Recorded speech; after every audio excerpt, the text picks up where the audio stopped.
Saksakallan gunarnavasya Vande Guru Sri Charanarabindam.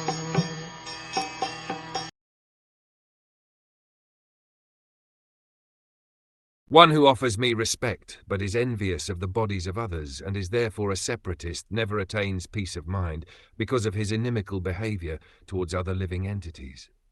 In this verse, two phrases, bhateshu badavairashya, inimical towards others, and vishata parakaye, envious of another's body, are significant. One who is envious of or inimical towards others never experiences any happiness. A devotee's vision, therefore, must be perfect. He should ignore bodily distinctions and should see only the presence of the part and parcel of the Supreme Lord and the Lord himself in his plenary expansion as Supersoul. That is the vision of a pure devotee. The bodily expression of a particular type of living entity is always ignored by the devotee. It is expressed herein that the Lord is always eager to deliver the conditioned souls who have been encaged within material bodies. Devotees are expected to carry the message or desire of the Lord to such conditioned souls and enlighten them with Krishna consciousness.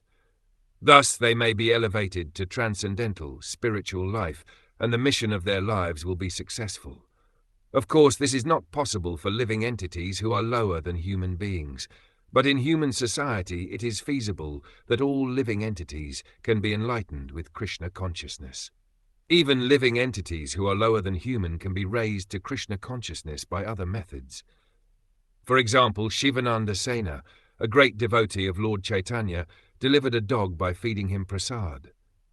Distribution of prasad, or remnants of foodstuffs offered to the Lord, even to the ignorant masses of people and to animals, gives such living entities the chance for elevation to Krishna consciousness.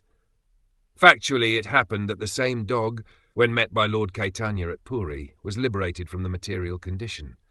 It is especially mentioned here that a devotee must be free from all violence. Lord Chaitanya has recommended that a devotee not commit violence to any living entity. Sometimes the question is raised that since vegetables also have life and devotees take vegetable foodstuffs, isn't that violence? Firstly, however, taking some leaves, twigs or fruit from a tree or plant does not kill the plant. Besides that, Jivahimsa means that since every living entity has to pass through a particular type of body according to his past karma, although every living entity is eternal, he should not be disturbed in his gradual evolution. A devotee has to execute the principles of devotional service exactly as they are, and he must know that however insignificant a living entity may be, the Lord is present within him. A devotee must realize this universal presence of the Lord.